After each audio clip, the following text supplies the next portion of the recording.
How many viewers we got? Lots?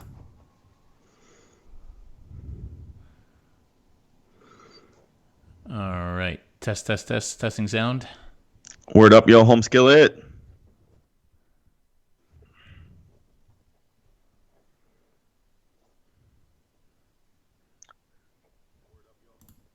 Okay, we are good to go. Good evening and welcome to CanHammer, your stop for warmer 40K from the Great White North. Today's show is episode 166, and it's going to be all about the new iPhone 11 with its I'm just kidding. I'm just kidding. I'm just Yeah, kidding. yeah. And the new iWatch that always stays on. The battery's gonna last like 3 hours. Today's show, we're actually going to talk about Warzone Montreal, which is a tournament that I recently went to. Had a lot of fun at. Sit back and enjoy the show. As usual, I'm your host, Chris, and I'm joined by my co-host, Darren. Okay, so I guess we'll get right into it. So Space Marines dropped, Darren. I guess a few weeks ago now. It's kind of old news, but Like, we've been avoiding doing a show on it because A, everybody's doing a show on it, and B, it's just a lot.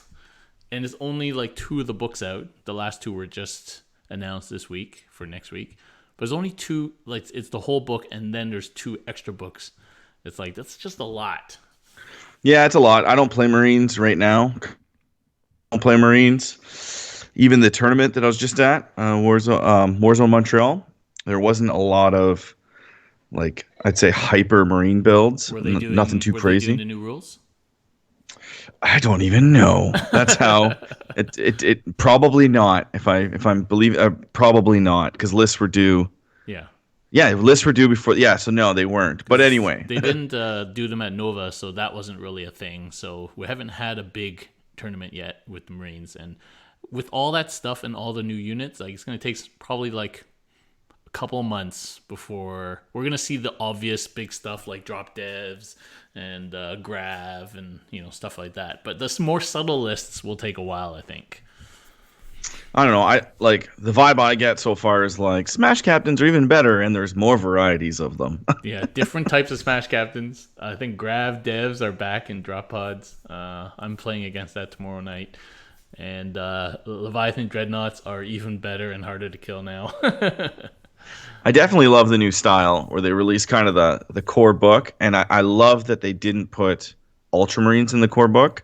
I think that was something that needed to happen a long time ago. I think Ultramarines, the book being kind of always, this is Codex Ultramarines, as most chapters are Ultramarines. They're the ones that wrote, the Index. Was it the Index of Stars? No, what was the book that Girly Man wrote? Yeah. Anyway, it doesn't matter. So anyway, he wrote the book on Astartes. I don't know why I forget that, man. I used to read so many of those books, but when you have kids, your memory just goes like that. Yeah. So I do like it that they took the Ultramarines out of the core book. They said this is just Marines, the generic template, because Ultramarines always did have kind of a slight flavor. They were a little bit more, a little bit more professional. Like they're always just a little bit better than I'd say a lot of the average chapters. They had some cooler characters like Tigerius and Calgar, and now they, of course, Early Man. Yeah. So it was nice to kind of take that, pull it out. One of the cool things was they did White Scars next. White Scars were very popular in the olden days. They were pretty. Give me a second. Yes. Yeah, White Scars, especially in 7th with White Scars Battle Company, that was pretty popular. And so it was good to see them back. People were pretty disappointed that there was no con on Moondraken model. So, and in fact, there may not ever be a con on Moondraken other than as a legend. So that's a pretty interesting decision. But anyway, God, they would have been so happy if they brought out a new model of a dude on like a jet bike. Like, oh man, that with like a big scimitar, some like Mongolian looking dude. People would have lost their shit. If they had brought out, I was just saying, people would have lost their shit if they brought out a con on Moondraken model, like a new one. People would have just like, oh man, that would have been crazy. I think that's a lost opportunity. But anyway, for whatever reason, they decided not to do that. if they ever bring out a new Pedro Cantor model, that's gonna be people are gonna like that, and yeah. Yeah, well, as I was getting at, is White Scars were very popular in like seventh edition, um, like just prior to this. They weren't like historically very popular, so it's kind of cool that they developed them because they are one of the major chapters. And of course, yeah, anything that's coming out. So, what are the two new ones that are on their way in? So Iron Hands Ooh, I'm and so excited. Raven Guard. So, why were you hating on Iron Hands?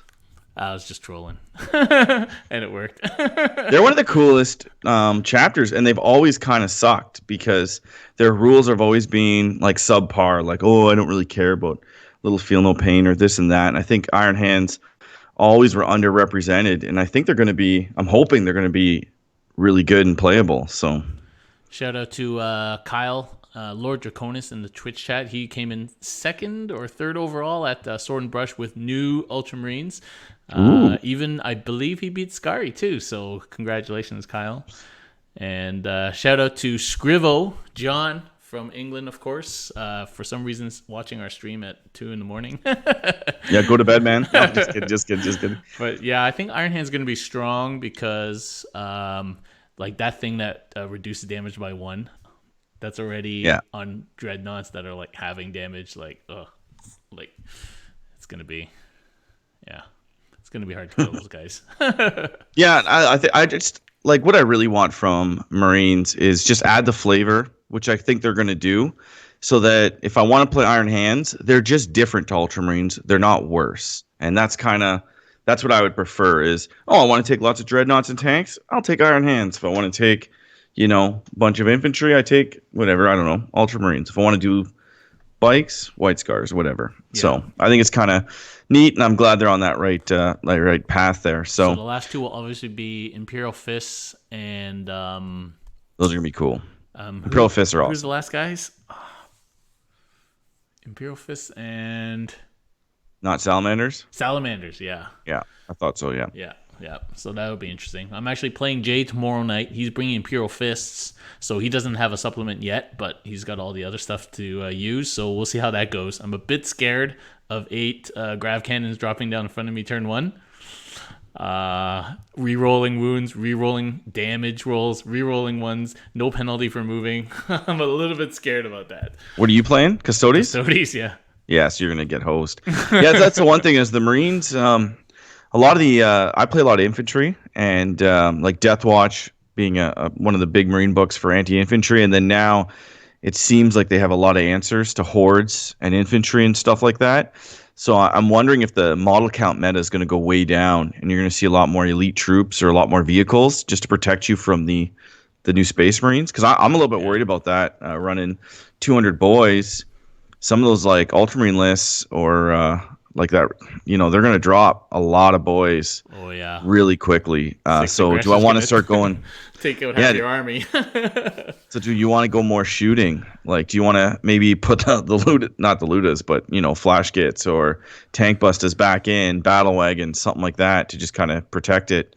So we'll see, but it's definitely going to shift the meta, and I think this is one of the things that a lot of people could criticize GW for is the Space Marines are their flagship kind of organization.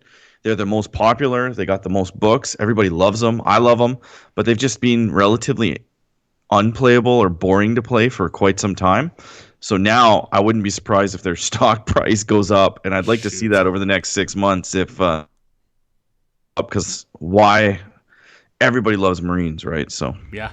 I have not decided to do anything yet until all the books are out. And then I'll make my final decision because I wanted to actually start a new Marine army. Yes, kill me now.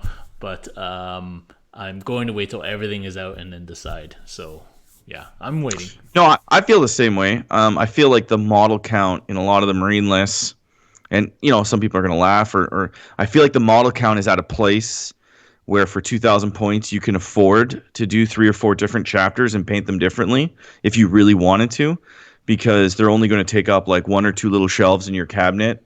You're only going to have to maybe paint 100 models at the most per army, it's definitely or more less elite than it used to be. Yeah. So I kind of like that feel to it, where you don't have to go and paint 10,000 points of Ultramarines. You could do like a yellow army, a blue army, a green army, and just see how it goes, which is cool. Yeah. So you wanted to make some tournament announcements? Yeah, so I just want to shout out. So we collaborate now and partners with Red Dragon, and they have Dan, I think last week, released a massive schedule of events for the next year. So no excuses. You can make lots of plans ahead of time. And one of the things that we're doing now is they've taken over running Power Fist and Psychers series, so that it does not depend on me and Chris being available, which was always a limiting factor. So Yeah. they have made, basically it's going to be monthly for the next year. Well, that's not entirely true. Yeah, It except for doesn't 4 other conflict. events. Yeah, it doesn't conflict with any of our big events. Yeah. So it's only 8 So next there's year. 8 of them, and what he's done is that you can get a discount on your entry if you buy them as a event pass, which is, I think, a great idea. Because some people will go to all of them and they'll get a discount on the entry price. So do look that up if you want to go. The next one is actually next weekend, September 21st, and these are our one-day events. Yep, 3 games, correct? I think we decided to lower them to 3 games. Yeah, yeah. Just to make it a bit more accessible, when you're going to run them more frequently, you can't have people starting at 8 a.m. going right till getting home at 2 a.m., which is me when I'm going to those, Yeah. because it's like an hour and a half drive. But Yep. and we always do dinner and stuff, so it's good. They're a lot less competitive focused in the way that they're only 3 events. So there's gonna be multiple people on perfect scores, but it's better to have those. Yeah. And if they're less painful, I'm going to say, like, I don't think 4 games is that painful, but a lot of people do. So if they're less painful, people are more likely to be able to do 8 of them. Yep. Which is cool. And this dovetails in with they are running 2 GT size events, the Canadian Shield, which is at the end of April. Sean Swanson, welcome. And also what Dan has now called the Capital Confrontation 40K Major, and that will be November next year. So those are the 2-day GTs that the Red Dragon is hosting. And that's, in Ottawa, yeah. That's right. And then obviously we have CanHammer Team Tournament, which is February 8th and 9th this year in Ottawa. And Capital City Bloodbath, which is August 22nd, 23rd, also in Ottawa. So the Ottawa event map has just exploded. We have something every month and 4 large events. So there's an event out there for everybody. So 1 days, GTs, and our big 2 events. So it's going to be pretty exciting. And a big shout out to Dan and Dylan for really pulling all that together. I went to the store last weekend, and it is big. They can get 25 tables in there easily. And so that's going to be pretty sweet. So it's going to be a really big year for 40K in Ottawa, and for everybody who wants to come down here, there's going to be lots to do. Yep. Some other upcoming events we want to just give a quick shout out to is November 8th and 10th. 8th to 10th, Du Bois GT, Rochester, New York. So I'll be there. Darren, you're coming too, right? No, I'm away that weekend. Jerk. Anyway, Weber, myself, Andrew, I believe Andrew will be there. One of these days I'll get to come the say boys. hi. We'll be down there. It'll be a good time. I'm playing Warhammer Underworlds on the Friday, potentially Blood Bowl, but I might swap out if I can, and then 40K on the Saturday, Sunday. I could also be convinced to maybe play 40K doubles on the Friday, so give me a shout. I also have upcoming is Gary is running a Blood Bowl tournament in upstate New York, which I'm going to in like a couple weeks, which will be really fun. Oh. I've never been to a Blood Bowl tournament, so I'll report back. It's my first time ever. Isn't there like some kind of organized circuit for Blood Bowl? Yeah, it's like a kept it huge going? thing. It's a huge thing. So Blood Bowl is like probably, I want to say it's probably one of the most popular GW games. Like they'll run tournaments in Europe with like multiple thousands of people. Wow. It's huge. I don't think it's that big in North America, which is maybe why it doesn't get the notoriety, is because I guess the U.S. market I think is the largest and it's not that big here. So, But yeah, no, it's like there's tournaments in Ontario a couple times a year, right? And I never even heard of them. So it's a very interesting thing. I've been playing long time, but I don't think I've ever won a game. So I want to maybe win a game. So, of course, we already mentioned February 8th and 9th in Ottawa at the EY Center, CanHammer Team Tournament 2020. And we are starting off with a cap of 100, so that's 20 teams of 5. So get ready and get your teams going. Haven't decided when registration is opening, maybe in the next month or something like that. But that'll be the same as always, 5-man teams, ETC style. 2 days, 5 rounds at the EY Center. We'll have a room block at the Hilton Garden. Same setup as CCBB, basically, just team tournament instead of CCBB. So it's going to be pretty sweet. And so mark that date and get your teams ready. I already know 7 teams, 1 local and 1 from the States, already got their teams ready, waiting for the registration. This year we will be doing registration through BCP because it's actually really easy and it's going to save me a hell of a lot of hassle. So we will be doing that, but the details will go up when we open registration. Yeah, it throws them a bone, helps keep BCP going and the rankings going, which is really nice. So I'm excited. I'm going to play in it, so I'm going to get a nice hardcore team together. There's some hardcore teams coming. On another note, ETC applications have started for Team Canada. So if you think that you're good enough or that you want to play, please apply. There's all the information is on our Facebook page. Just search for ETC 40K Team Canada. Should pop right up. And, we're looking for non-playing players as well. So if you're the kind of guy or gal that's into stats, matchups, you love rules, you know FAQs, but you're garbage at the game. And there's a lot of people like that are just like bookworms, really good memories, really good with math, because we're not. And if you want to be a part of the team or you want to contribute, you can also apply. Like, you don't need to be a player. And you could be good at math and want to coach and also be a really good player. Rule you out, but that would be one thing that we would like to step our game up on, is maybe support staff or something like that, which would be pretty cool. So let's get applying on that. We're going to try to pick the team a lot earlier this year so that we can practice more, which will be hopefully get us on that podium. So are you guys going to have theoretical teams ready for CanHammer team? That's a tough one. Because we already have a lot of applicants. So, like, a lot. So I don't know how narrowed we're going to be by February. It'd be nice to be pretty close to an actual team. But I don't know. We'll see. We might just... It's one of the hard things that... And this kind of happened last year, too, is it did kind of gut a bunch of teams. Because a lot of the ETC players are, like, leaders in their local scene. Yeah. And so, like, if you're from, Timbuktu and, make the ETC team, maybe there's, like, a team that's missing now because their captain or... Yeah. Hardcore gamer isn't there. Yeah. So we'll see. We'll have to discuss that with the team. One of the things that is mandatory this year, I will let people know now, is the ESC is mandatory. So everybody has to play in the singles, period. Okay. That was voted on. Warms you up. Warms you up. The play style is a lot different, as we talked about in our previous episode, but it is mandatory. So keep that in mind, that you're going to need to allocate 5 days in Luxembourg towards actually playing. Wow. Nice. Yeah. Nice. What do you mean, wow? That should be like, yes, please. Wow. Now, you can drop out the second day of the ESC for practice games if you get tired or if you lose, but it is what it is. Cool. So we want everybody playing more. Cool. So, yeah, I guess we want to move into Warzone. Yeah. Go for it. So what's Warzone Montreal? Is it affiliated with all the other Warzone tournaments, or are they just names? There's not like a network of Warzone tournaments?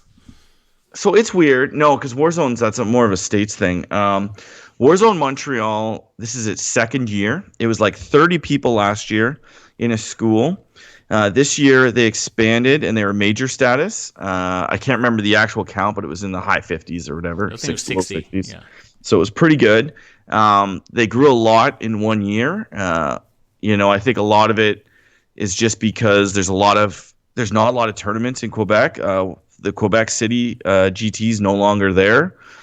So there's a lot of French players that want a local event. There's also a lot of... One thing I noticed a lot when I was there's a lot of young upstart Montrealers, Quebecers in general, that are looking at, improving, going down to the States and playing in Ontario more. So it's the game is at a place where it's attracting a lot of ex-Magic players and things. There's one that I talked to, but there's more than that. There's a lot of gamers in general that are moving into a competitive kind of attitude now in Quebec. So they're looking at moving up. So this event grew a lot in one year. Now, Warzone was cool because they had lots of different games, and then they were all kind of in their own little like gymnasium or hall or auditorium. It was in like a giant school. So there was like board games. There's a lot of people in there just playing board games, and there was like a games from. There was a huge like board game garage sale. There was a AOS tournament. They're also compartmentalized. So like I was in a gymnasium with just 40K, which was kind of nice because you didn't have to hear a lot of the other stuff in the background. Like you wouldn't hear AOS announcements and board gaming, but it was also kind of part of a bigger thing, which was cool, almost like Adepticon style, Yeah. where you could kind of go into your side hall for these little games, which is a lot nicer because you're out of the way. Lunch was provided, which was is always nice because then you don't have to worry about driving in Montreal streets, which So is was a it nightmare. actually like in Montreal proper? It was across the river, so you could see like the Montreal skyline. You know how Okay. like you could see it, and you could see I forget what it's like, the big dome there. Yeah. You could see it all. So we were across the river. I don't really know the name of the place, Like south? but South? sure, yeah, south. Yeah. It was like southeast. So like for me coming from Ontario, I cut down south of the city through the 30, kind of through, Yeah. and then I went around. So it's like it is kind of like southeast. You can tell we don't really know much about Montreal geography. But it's cool. Like, you could stay there. It's not too far. Like, I drove home through the city, and you could be downtown in a short drive. So, or you could probably cab it or Uber it and have a really good time and a really good party at night. I did not. This was for me. This was like a post ETC. I didn't plan any tournaments at all. I came back and I was like, I don't know how I'm going to feel because, I had all this family stuff. So this was kind of that first, I want to go to lots of tournaments again. So I signed up for it, went down. It was great. It was 2 days, 5 games, which is really relaxing. 3 days on the Saturday, two games on the Sunday. So, of course, that means that there's a potential for multiple winners, but that's fine. It was really nice. The 3 games allowed me to drive there and drive home, which meant that I got to feel kind of great. I maybe practiced a lot of what I've preached in the past about tournaments. Like I went to bed early, slept in, I didn't have to be there till like 10. So I kind of slept until 7, and then you go home, you don't eat like a crappy, chain restaurant dinner with the boys. You don't have, I felt great the whole weekend, which was kind of nice. It was a lot of driving, but still a good time. Now, the event itself was standard ITC. The only thing that I guess was different from a normal event is that it was 50% battle, 40% painting, Wow. and 10%. So painting was like a major skewing factor. Wow. 40%. So, like, if you got 4 painting points out of 33 than another person, it was almost like winning an extra game. Yeah. Wow. Yeah, so it kind of made, and they had no generalship award, so there was no, and like best in faction was all overall scores. So if you had like I got like a 27 out of 33, which is a decent score, but it basically made me ineligible for all awards. Yeah. Wow. Because I only Even had with the 27. Wow. Yes, because we'll get to that at the end maybe. So I kind of talked to them like a little bit at the end. I was like, that's a lot, and if you're gonna do that much, maybe you need like separate the gaming awards because it's almost too heavily painted, like painting points. Obviously, people knew this before, like it's in the pack. Yeah, but it was in the pack, but it's also you don't really think of the implications. Yeah. I guess at the time Most I people didn't don't really read care. the pack, obviously, as we know. Well, I was only going to play games. Like I was literally, oh hey, it's 5 games. It's Montreal. I'm gonna drive home. My parents are gonna take the kids. Like it was just for me, it was very chill. So I wasn't too worried. But yeah, so I went up. I brought my orcs. This was the first ever ITC tournament that I prepared for. And what I mean by that is normally, as Jeff Brown would say, I'm an ETC snob. So what I normally do is I just take my ETC list, ETC restrictions on myself, so I won't take index. This event, I said, I'm going to take index. I'll take Forge World. I'll take whatever I want. Spoiler, I play orcs. I didn't take any Forge World. But anyway, so I went through some of the index options, took them. I thought about the ITC missions, and I took some inspiration from my ETC list, the English ETC list, and I took some inspiration from TJ, because he's doing quite well in the ITC, and I talked to him quite a bit, obviously, as he was one of my teammates. And so he plays a list, lots of characters, lots of blocks, so that he can kind of not give away a lot of like kill more and stuff like that. And so I tried to tweak my list to be very ITC centric. So I took a lot more characters than I would normally, in like a support role. And I took a lot less maybe grots than I could have in the past. And I tried to do things to mitigate losing units. So one of the things I did is I dropped my Ludas, because what I found my Ludas did is they, in a lot of missions, forced me to put like a lot of grots out front, and those grots would give away like kill more all the time. Yeah. And then of course when you take the Ludas, Vect and any Dark Eldar, or any Eldar, because most of them take like 3 Ravagers and Vect, see kind of make them useless to a certain extent. So I dropped the Ludas and I took 30 Shooter Boys that were Bad Moons, with another 10-man unit so I could mob them up. And then I took a 10-man Grot unit, which I might actually even replace with another 10-man Shooter Boy unit, so I can make a really big unit, even bigger over the course of the game. And then I took 90 Boys, Evil Sons for their combat potential, 60 Shooter, and then 1 Slugger unit. And I did take Grots, but because they were Death Skulls to go with my Shock Attack Guns. I had 2 Death Skull Shock Attack Guns, 1 Bad Moon. So I had 40 Grots, but because of the role that they played now without the Ludas and things, they were more hidden. I could hide them a lot easier. So they actually didn't really die. I think I lost like a unit of Grots in like, most of my games. I didn't lose very many units of Grots, which was really nice in ITC anyway, because I could hide them. So I did a lot of little changes like that. And then, of course, I took 11 Smash Guns, which isn't enough. But I'm just so worried about the nerf coming in that I'll sit with 11 till the November FAQ, and then I'll buy more if they don't get nerfed. FAQ is supposed to be this month. Oh, yeah, I guess it is September. Why do I think November? Anyway, it doesn't matter. Chapter approved is November. Yeah, that's right. Yeah. So that's kind of what although that's chapter approved where they change the points. So that's what I'm talking about. Yeah. I meant chapter approved. Yeah. But anyway, so that's what I did. So for me, this was a major tournament step, because it was, instead of me just thinking ETC, I'm really concentrating and trying to win the individual event in front of me. I said I had 27 or 33. That's a decent paint score. I did put some effort into my army, so it was actually more painted than it was at the ETC, which it was fully done for the ETC, but it just maybe wasn't as nice as I would like. But so I'm continually working on that as well. But yeah, it was neat. It was really neat to sit there, and because of this event and prepping my list properly, now I feel like I'm more set up for the next ITC event, which is always a thing that you want to strive for. Whereas in the past, I'd always just be like, maybe I didn't do as well as I wanted because I self-comp myself. So I just got rid of all the bullshit excuses, which is pretty cool. And this event, it's not cutthroat, super competitive, so it's a good one to maybe start the list, and then at the next P&P or something, I'll try to refine it a little bit more. So that was my list roughly. It's on BCP if you have access.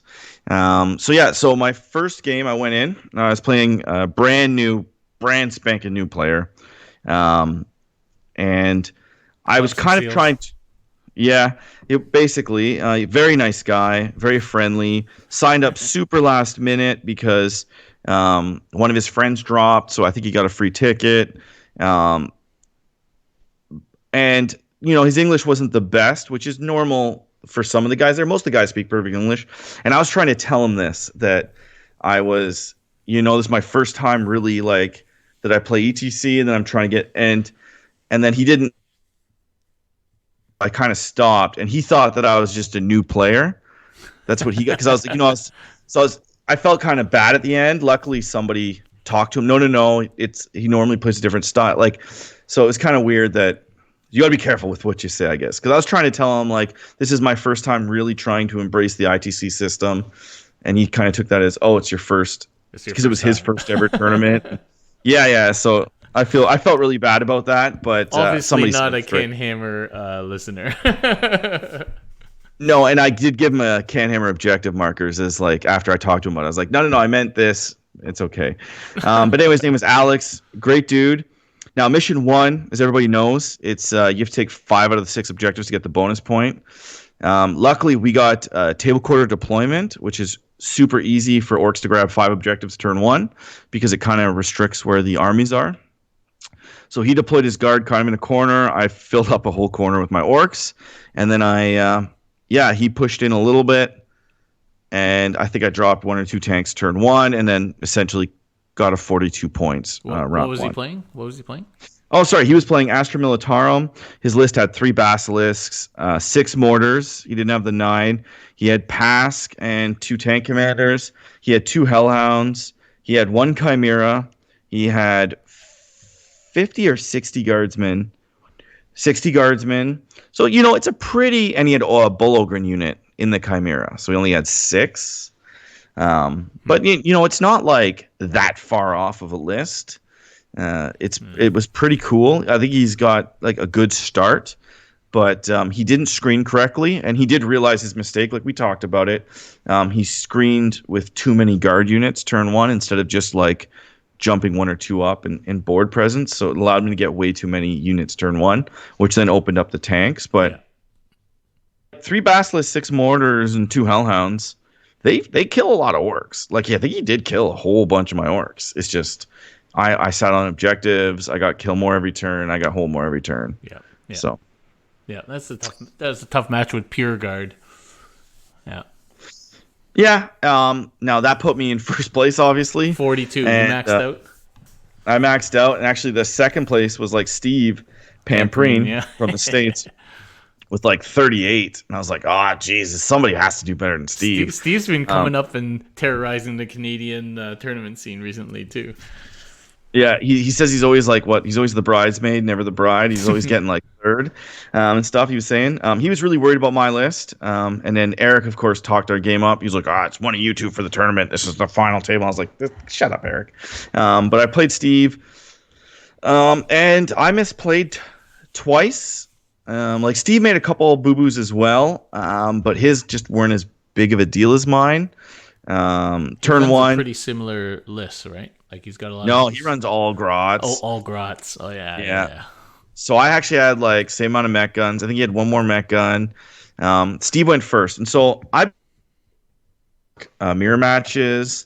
So I've been really over analyzing the mirror match, trying to figure it out because I haven't been doing well in them at all. I lose to orcs, so I played 3 mirror after playing. So I played Steve and I lost to him. I got like 26 points or something like that. That was my 3rd mirror match in a row losing. In 3rd mirror match in 8 games. So 3 games out of 8 that I lost, and I only lost 4 out of 8 because like most of them are at the ETC, obviously. And so I haven't been super strong, but they were all to orcs.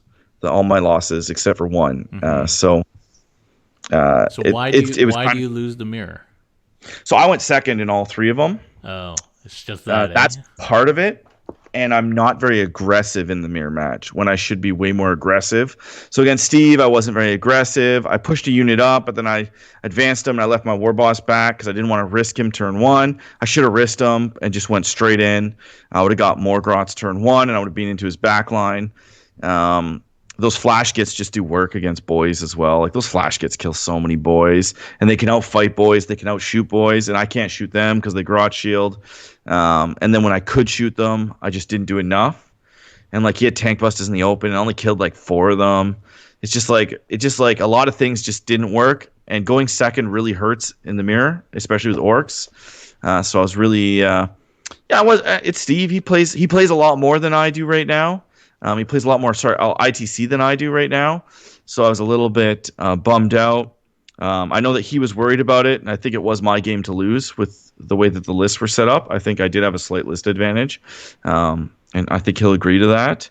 But, with the flash gets and the grots, they form a line and they stop your boys from going in just as easily as boys do, right? Like whoever charges wins in the orc on orc matchup. So it really doesn't matter. It was an interesting game. It was a lot of fun. It was you could have watched us. We were on the Basement podcast or Out of the Basement podcast.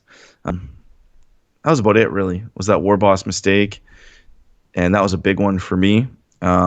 He forgot a few things, like he left a unit out, and he forgot to up the save on his flash gets. But all in all, it was a really good game. That's a high And loss though, 26 points. yeah, and I don't care. Like I'm playing Steve. I was like, yeah, he won the ETC at Team USA. Like I'm not worried about it, but it was definitely interesting game. And so that was cool. So round two, I'm looking like, I'm 1-1. I'm like, I'll play down maybe next round. But no, because I had a high loss and a high first round, I go into round three and I'm playing up. So I'm playing the guy that's playing down. And it's funny too because you'd go to the table and the guys would be like, yeah, I'm playing down, and they'd be all happy. And then they'd play me. So I played Dark Eldar. New player, Chris Haynes. Yeah, new player. So I played the next round. So I didn't write down his name for this guy. Really nice guy. He knew about CanHammer. If you could give him a proper shout out, because he knows about CanHammer, Scardcast, and he knows Ridvin, and we're friends on Facebook. I just can't find him at the moment because I'm going off Twitter. But anyway, he was playing Craft World with some Dark Eldar. So he had Warwalkers, which was kind of the weak point of his list. 3 units of Grotesques, 3 Ravagers. So he had Vect, he had Grotesques. Orcs don't like Grotesques so much because they can hide in buildings, they can move fast, they can hit and kill. You only need a couple of them to like neuter a boy unit. So I looked at his list. I was like, if it wasn't for those Warwalkers, like I think he had 15 Rangers, he had the Sniper Autarch. So like he had a lot of things that really Orcs don't like. So that should be the other thing I forgot to mention. Game 1, I went second. Game 2 against Pamperine, I went second. Obviously, mirror. And then this game, I went second as well, which I was like, ugh. I was back far enough that didn't really matter. So basically, he goes first, pushes up his Grotesques. I push up a unit of boys just to kind of like charge him. I put all my shooting into his Ravagers and Warwalkers. I got 1 Ravager, and I believe I got 2 of the Warwalkers turn 1, which is nice. A lot of people shoot the Grotesques, but really, you can screen those bad boys for 4 or 5 turns quite easily because they can't fly.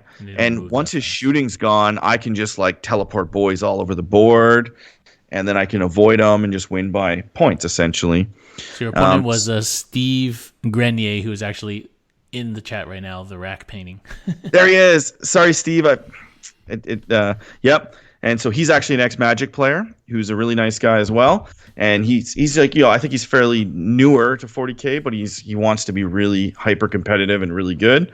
So it was an interesting game. So yeah, I just kind of did that. I shot his shooting first. I think that kind of surprised him that I shot his shooting elements instead of shooting his Grotesques. I think he's used to a lot of people shooting the Grotesques. But yeah, it was a small win. I didn't win by that much, and I only got 26 to 20 points. Yeah, so it was a very tight game. It was it went really well for me in the end, but that was just because I had a few things go my way really well. But yeah, it was cool. It was a really fun game, and it was nice because if you think about it, round 3 I have a small win, but I've played all people that won essentially. Like even though I lost round 2, I play a winner, which is nice, right?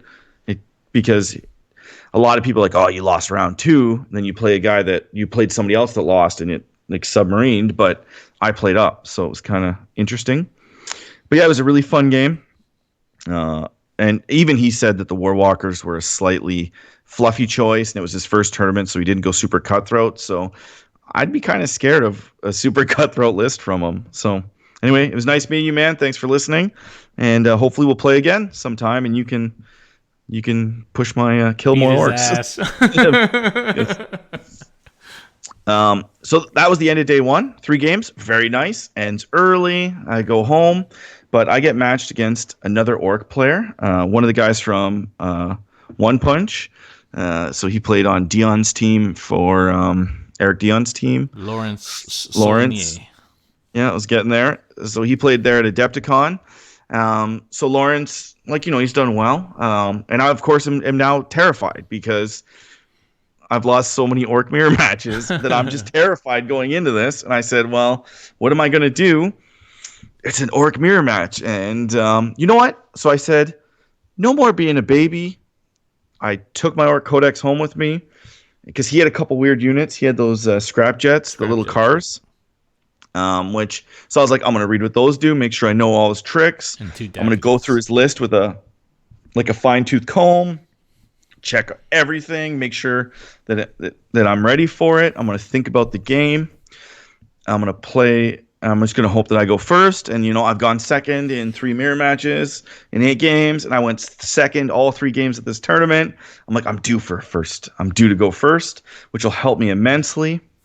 And I was like, so I already picked out the targets I'm going to shoot first. I was ready to go, which is awesome and very unlike me. Normally, it's like, oh, let's go have beers and steaks and blah blah blah. So it was pretty cool. So we show up to the table. He gets to go first. I'm like, ugh. But I stuck with my plan. I formed my lines. He put a unit of orcs right in. Shoots. Because he had the bad unit of orcs. He shoots my orcs. Turn 2, I kill the unit of boys he puts in front of me, and then I push all my grots way forward, and I just shoot his planes and his scrap jets, and I screen, and I even leave I could have jumped up one of my units, my big unit of 40, double shooting dudes, and maybe killed a bunch of his stuff, but I played on the safe side. I made sure that I scored and kept up with my scoring, kept him back, screened really well, made sure nothing was coming in. He couldn't declare any charges on any boys, just grots. He then retaliated, and then I just killed his last unit of boys, and I pushed into his line, touched all his guns, touched all the objectives, and won quite pretty big, actually. So Yeah, 40 points. yeah, to very 18. low. Yeah. So and it actually started. We were the first 2 turns. We were like neck and neck, and then it was a 5-5-5-5 for me. So I think it was all. I was more patient. I screened a little bit better than maybe against. I was more patient, and when I committed, and I committed hard, and I was set up to commit hard turn 3, and I think that's what won me the game.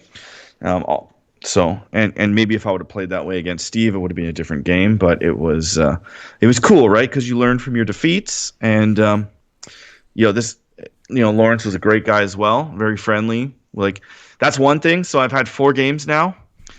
I don't think I had any even arguments or like nothing. Like we just showed up and played. It was so casual. All 4 of my games so far. It was really nice. And then last round, I drew. There was 3 people on all wins. Pamprine and another guy who I forget who he played, and then it was Eric. So Eric was actually playing down, and Eric is a fellow ETC teammate who's playing down. So now I'm playing Eric. So I didn't play a single opponent that had a loss prior to me this entire tournament. So I'm playing the guy who theoretically could win the tournament. Like if Steve Pamprine's playing another guy, and if Steve loses his game, because Steve's the battle point leader, and I'm second in battle points, I think, or third. Like I'm right up there, and Eric's like, a little bit lower. So it's kind of funny because, so I'm like, so if Eric beats me and Pamprine loses, like this could be Eric's win. So we go into it. He's playing a very extreme Eldar build.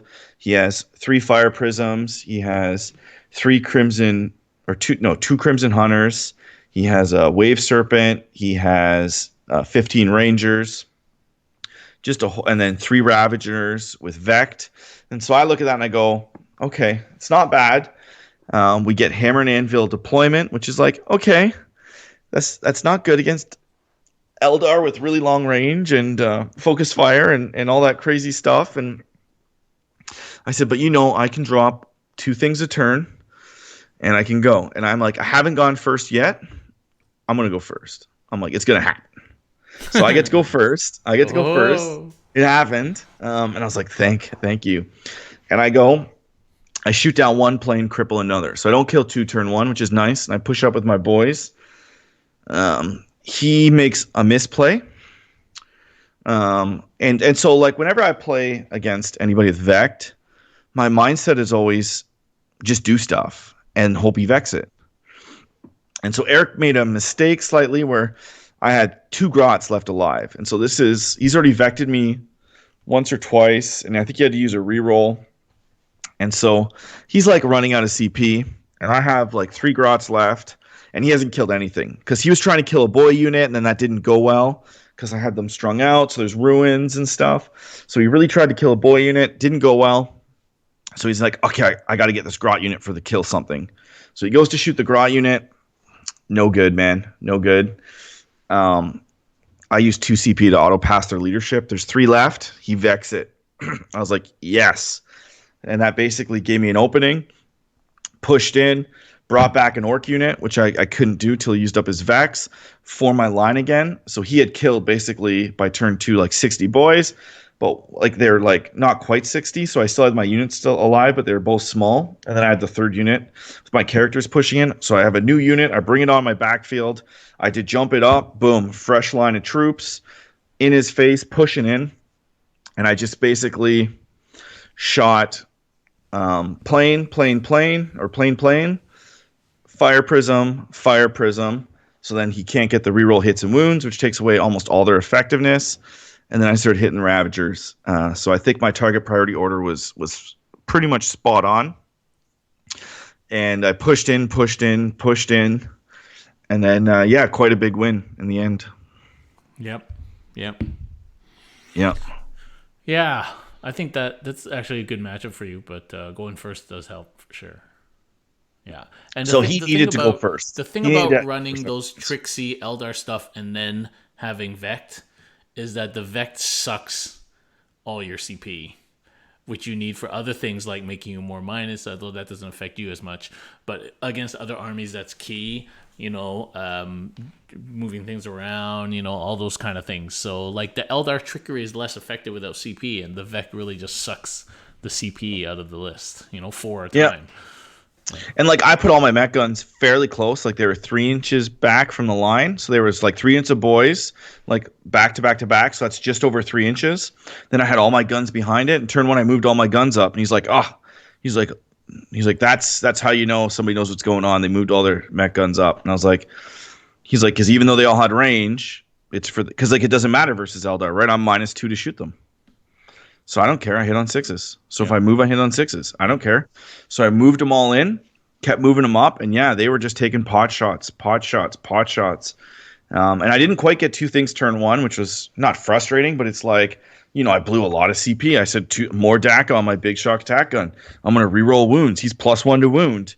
I'm going to shoot him twice. So that's 6 CP to try and kill 2 planes turn 1, which would have been nice to kill 2 fire prisms. But the reason I took the planes down, a lot of people might disagree with this, is that once the planes are down, I can play a lot looser and I can play a lot faster. So the planes are the things that if I make a hole and I screw up, they can land in there, snipe a character. They're also the things that are killing my mech guns. Because the rest of the stuff has to shoot boys, whereas the planes have very elite shooting. They're going to be shooting mech guns. And they're going to get range to the mech guns and stuff a lot quicker. So if I take down those planes, I'm in a really good spot, in my opinion. The only thing is if he would have had like 10 bikes with scatter lasers, it might have been game over because they could just delete units of boys. But because like with all his vehicles, he has nothing like I can to jump. It doesn't really like he can't really intercept me. Like he doesn't have that one, like 10 Dark Reapers or like 10 bikes of scatter lasers means you can intercept somebody when they come in. But like, I don't really care if he intercepts me with the stuff that he had on the board. So it didn't really bother me. So I was free to jump, as much as I wanted to. It didn't really matter. You don't want to land in front of aggressors these days. Well, aggressors, that's different. Like, and to be honest, against Marines, I'm gonna have to maybe change my list anyway. So that was the event. I got second. I had the second highest battle total. Nice one. Yeah, I was pretty happy with that actually. I lost. So the only guy I lost to was the only person that placed higher than me. I didn't play a single I played up every round. So I played winners every round, which is really nice. So I didn't essentially submarine at all.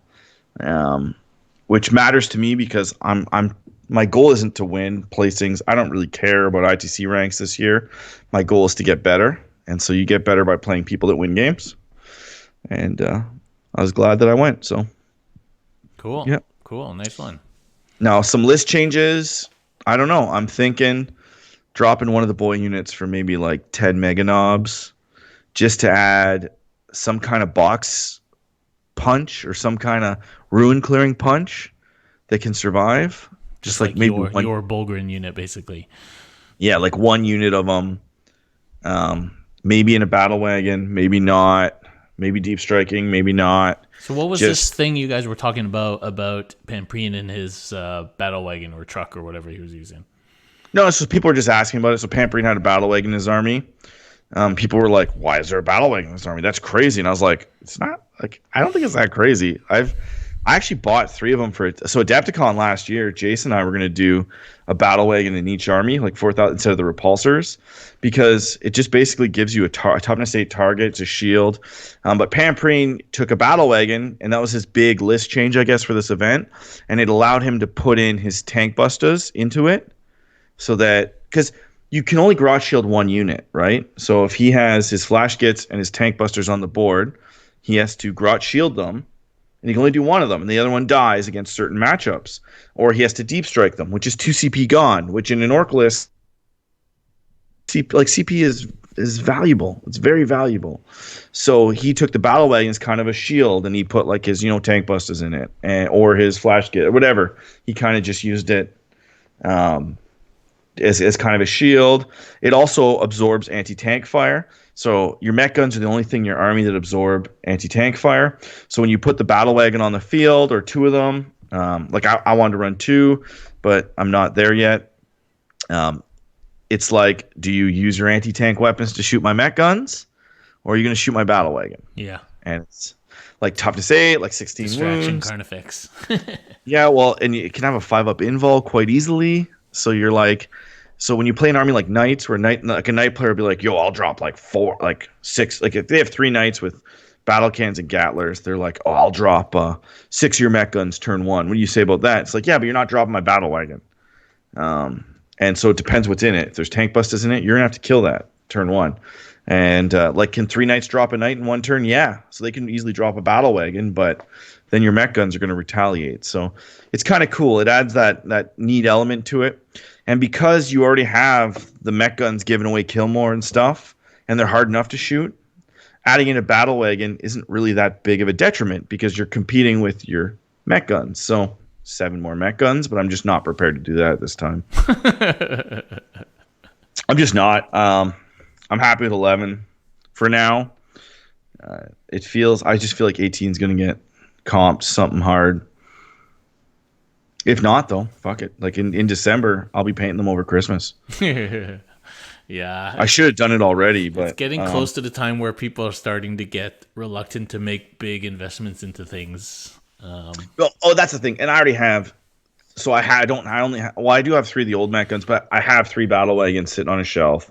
I have tank busters. Well, they're new in box, the battle wagons, but I have tank busters. I have 2 units of mega knobs. So I'm gonna start just maybe flickering in some tools into my toolbox, just grabbing a couple little tools here and there.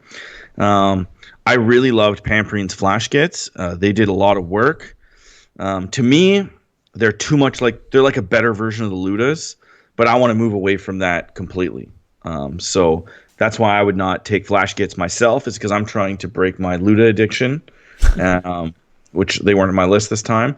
And I think the flash kits are the same, even though they're way better and they do a different role. I just don't want to touch that. Yeah. So I hope I didn't babble on too much, but I had a really good time. It was a lot of fun. I love playing in Montreal. It's really close for me. It was really refreshing to sleep in my own bed at night and to be home at reasonable times. It was really nice. Yeah. They did a great job running it. There was 3 referees and 2 paint judges, so it was very well staffed. I used a chess clock in a couple of my games, which was really nice because I love using the chess clock. It definitely helps me. That was another thing in the against Lawrence. I did chess clock him, and because he's playing orcs, and I was like, well, I can finish a game with a chess clock with my orcs. So, and I think that did kind of fluster them a little bit, but it is what it is, I guess. Yep. I think if you play a big model count army, you got to expect that people are going to clock you at a tournament. Yeah, and even, that's another thing even is if they I don't wouldn't know who mind. you are. Like, they're just, yeah. Like I believe in the 140 boys. I believe in that. It was awesome. But if I can get rid of like 30 from my list and replace it with something, or even like if I could get rid of 60 from my list and my list is still just as effective, that would be better for my back. Yeah. But I don't mind it. Like 140 boys, easy peasy. So many die in the first two turns that I only start getting into trouble when I'm like really winning. Like if I'm like creaming somebody, that's when I have clock trouble because they haven't killed enough of my They stuff that haven't I have to, killed you know what I enough. mean? Yeah. But Yeah. I also did a couple things. Well, I did this for the ETC as well. So, but I had like dice cubes ready to go. So I knew this unit combining to jumping. This is its shooting, and the dice were like This is how many dice they roll: 2 cubes and 6 dice. It was like done, right? And then in my opponent's turn, I'm always like putting the dice back in the dice cubes, so I was ready to go. Yeah. So I made huge efforts to save time rolling, and I think if you're having trouble finishing games, you can easily cut 10 minutes of rolling off your game by having pre-counted dice. Yeah. Yeah. No, I think that's a good idea. I mean, I don't roll that many dice, but I still separate my into different colors of 12 dice each because I know I'm always rolling 12 shots, 24 shots, 36 shots. So it just makes it like easy. So Yeah, you got to hustle. That's the thing too. Playing this army, round would end, and if I had a game that even went generally to time, if it did, um, it was like I wasn't moving. I wasn't leaving the table until my boys were sorted, in line, ready to go. Characters here. Like my board was set up in such a way that I knew where they were. Easy peasy. Most people make you play with the crew on your mech guns, so it's kind of funny. But so that's my next solution to save time. And let's be honest, it saves me a few minutes at most. But I think I'm gonna do some kind of plastic card base for the bottom of them where I can like magnetize all my crew to the gun, so yeah, it's like one piece, but but it looks as if they're all deployed separately. I think I'm gonna try that next, but we'll see if I have enough time. yep, yep. Cool. Forest Castle asks you, how would you overcome the short range of flash gits? Well, Well, it's if you not. got jump, it's not that hard to overcome range. Yeah, Just so have to make sure that you is don't their expose them. downside. The thing is though, with the mech guns and the so that's the other thing. Pampering has 300 grots to go with it. Now, for me, I would just move them to jump them. Be patient with them. So you sit them back. Basically, you sit them back by your mech guns. I'm not telling you to go buy them either. Like Pampering's one of the only guys that really uses them super successfully, and I'm not going to buy them or use them. But that's just a personal thing. I probably will get them eventually because I'm playing orcs like crazy. But yeah, you could move them up with your boys. Like 24 inches isn't that bad really. You add in a movement. Um, you could even move like if you have boys or if you don't, you just move them up behind like a line of grots. Yeah, you might not shoot them turn one, but that's okay because orcs don't need to kill a lot turn one. Some matchups they do, some they don't. But you can keep the grots in front to grot shield. You can put them in a battle wagon to move them up. And you could take the closed one for toughness 8, or you could take like the open topped one that's toughness 7 if you want. You can deep strike them for 2 CP if you really want to. The big trick though is you want them either near a battle wagon or near a mech gun, so that when one of them dies, they can basically spend a CP and get their save to a 3+, which makes them really good. Flash gits are also essentially knobs. So their stat line is that of a knob. So if you have some weird boys, you can give them +1 attack, and they actually do a ton of attacks in close combat. So you don't need to play them like Ludas. They can, 3+ save and that many attacks. You put them in cover, they can survive on their own even, late game, not early game. So they're just you just have to play them more patiently than let's say Ludas. They also allow you to maybe save some CP. With the Ludas or things like that, you're like blasting through your CP right away. They allow you to save that. You have 2 shock attack guns and you have 12 mech guns. You don't really need their shooting turn one. But Yeah. you're right though. Like, yeah, that is their downside. They're expensive. The wicked thing though is you take all your mech guns you take as freebooter. So when they kill something, your flash gets now hit on threes, which is huge.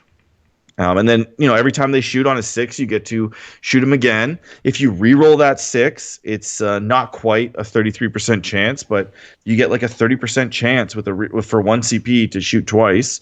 So you factor that in over like, let's say you don't shoot them turn one, shoot them turn 2 to 6. You're probably going to shoot them twice for essentially 4 or 5 CP, which isn't bad. So they're definitely good. Yeah, they're not bad. But you didn't see them at ETC. I think in ITC you see them a lot more because they're able to hide. And Pamperine having 300 grots means you never shoot them. Most people don't at ETC style don't take that many grots. Yep. Hope that answered it. Cool. Yeah, I think Orcs, Marines, Tau, GSC, strong armies right now. Although I think Marines do a number on GSC. I think Tau. Deep strike denial, and they just shoot the shit out of them.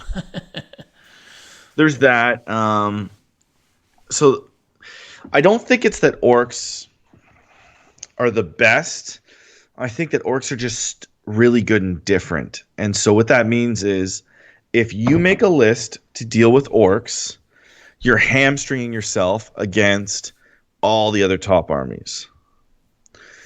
But orcs are another are like they're kind of the odd man out top army. So that's why they're so. Most people don't give a shit if you take tons of anti-horde. Some people do, but a lot of people really don't.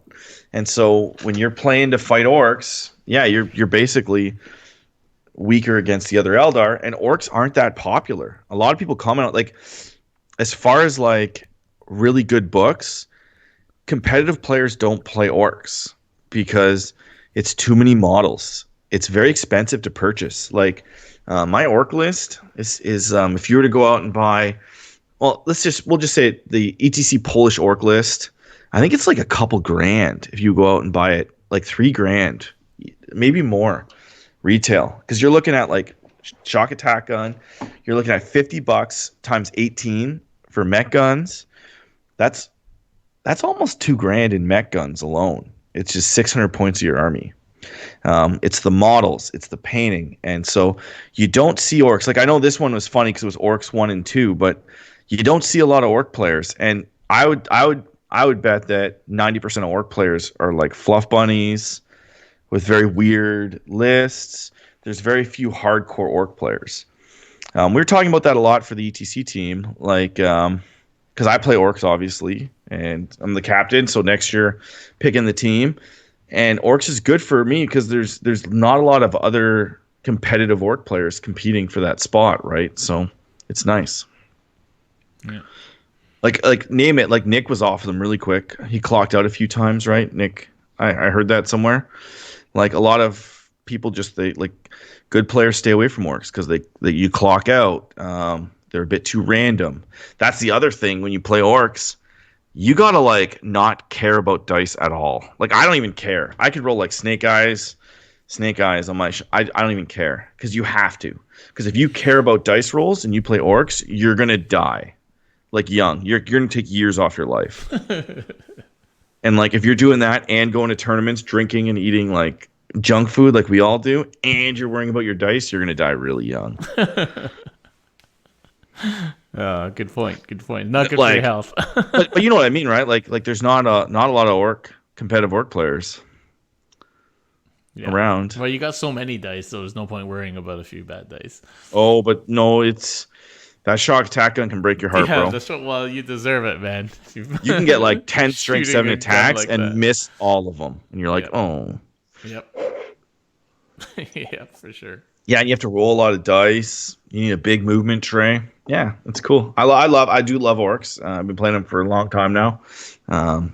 Not this edition. This edition I started in November, which is when the book dropped. But I used to play them in 5th edition, 40k, which is so I definitely love them, and I like that. there's just not a lot of them around, so I kind of like that, or in our area anyway. Bizarre 40k B says he's now the top orc player in Canada after Attack X this weekend. So he's like flexing on me. Is that what you're saying? It looks like a flex right in your face, Chris. How many points? How far behind him am I? I don't I even don't know if know. I'm up there. What's your ITC name, Bizarre 40k Beast? Because he's like, yo, Chris, you're full of shit. There's lots of competitive orc players. Forest Castle saying there's 2 in his region and he's one of them. The other one just runs knobs. Yeah, that's the thing. Matt Like Czar. you get a lot of guys that run trucks. Like I think BJ was telling me like he has trucks in his list and stuff, right? And you're like, yeah, okay, but that's Bizarre 40k Beast is Matt Czar. Attack well, X had like 100 he's third people. right now. He's third right now. Maybe they just didn't. Well, Attack X is this weekend, isn't it? So he hasn't actually played. I think it's this weekend coming up, so we haven't actually played Attack X yet. But I think Attack X has like 100 people. Like he's saying that. So he's He's saying because if right he now does well, I guess he might end up at the top. it's Anthony with 600. Oh, he says he's gonna win it. He says he's gonna win Attack X. Oh, okay. So He's really flexing. so actually for me after this weekend, which I've already played in, I actually go to first in Canada for orcs. Okay, there. Well, he's gonna win Attack X and So once the rankings in for Montreal go, it puts me up in first, I guess. But you have to remember too that my other scores are crappy for me because this year I had a kid and I've been doing really bad. So I want to flex back. How many bro. kids? Flex How many back. kids do you have, Matt? Yeah, man. You got 3 of those little How many rugrats? kids you got? I'm just teasing, man. Good luck. I hope you do win Attack X. I really do because orcs are the best. Well, Matt, next year you got to bring your orcs to Capital City Bloodbath. So actually, I'm stoked. Yeah, see these rankings go in, and I'll be like Darren. I'll be like, I'm in the top in Canada, which means nothing. There's no. He only has 2 dogs, Chris. So Well, Stephen Pamprine's ninth with. So I think I only have 3 scores in. Okay, bro, you have 4.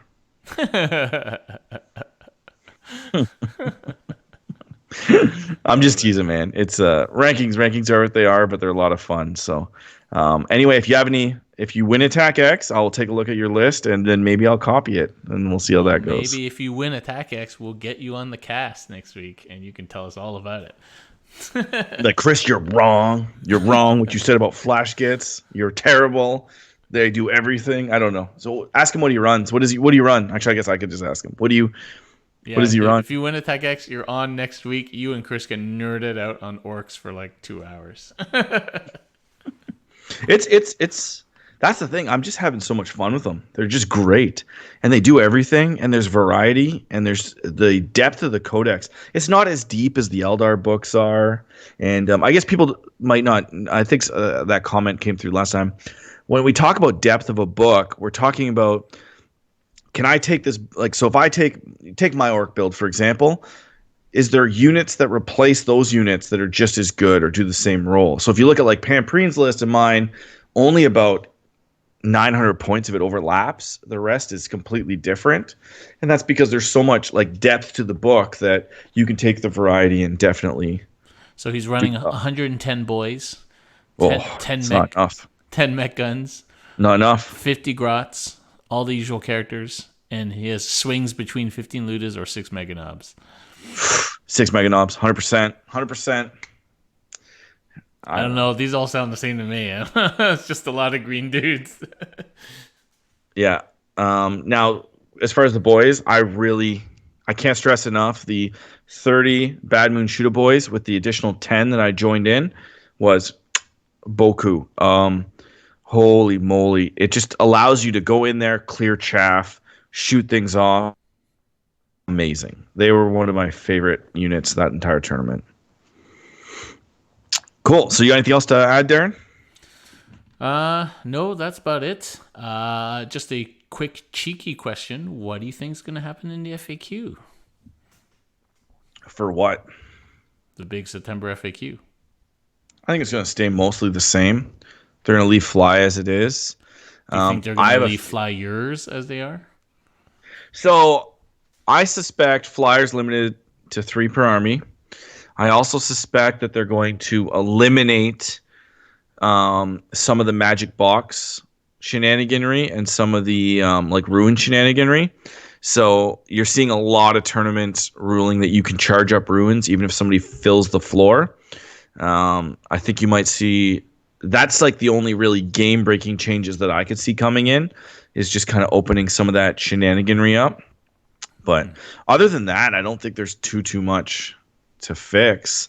There's a couple units here and there It that would need be nice points. if they really wrote some ironclad, solid terrain rules.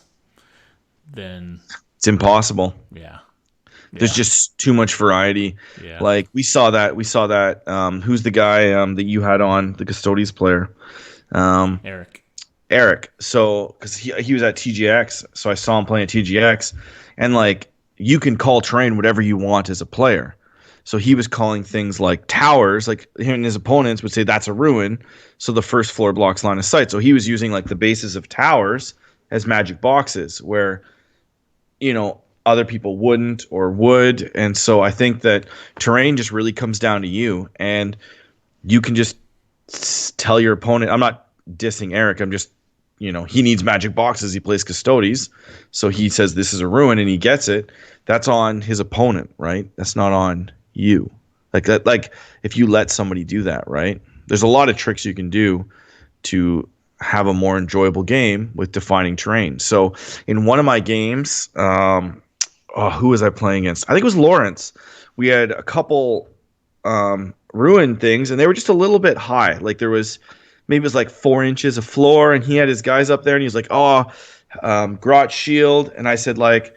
Look, dude, if you want to just call it 3 inches of floor, I'm totally cool with that. And you can grot shield when you're on the second floor. I don't care.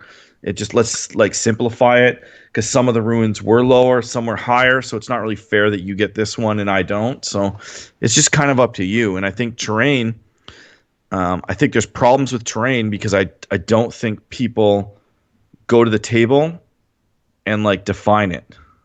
Yeah. So let's Like define it. like if your opponent goes like, "Oh, that's this," and you're like, "I don't want to play it that way," then say something. Like don't be mean. Just be like, "No, I don't. That's clearly not a building. That's a base of a tower, or that's clearly impassable, or that's this, or that's a hill. That's not a da da da." And then you're like, okay, hills aren't terrain. You don't get cover on it. Yep. So I think that's kind of the more important part. And as a TO, you can't rule it for everything, right?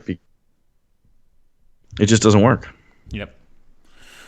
Cool. So Yeah. before we sign off, I just want to shout out to Colin at Biff Pod Best in Faction. He's running again this year, Charity Hammer. It will be the first weekend after New Year's, and it's going to be much bigger this year with more people. 2 streams going, 48 hours trying to raise. I think he set a goal of $30,000. So that's super exciting. I've actually been invited, and I am hoping to go. So we'll be putting some streams up there, kind of like we did last year, but I'll actually be there in person instead of just lending the CanHammer stream to them. So that's very exciting. I know a bunch of other Canadians are going, and it's going to be super fun right after New Year. So that should be interesting.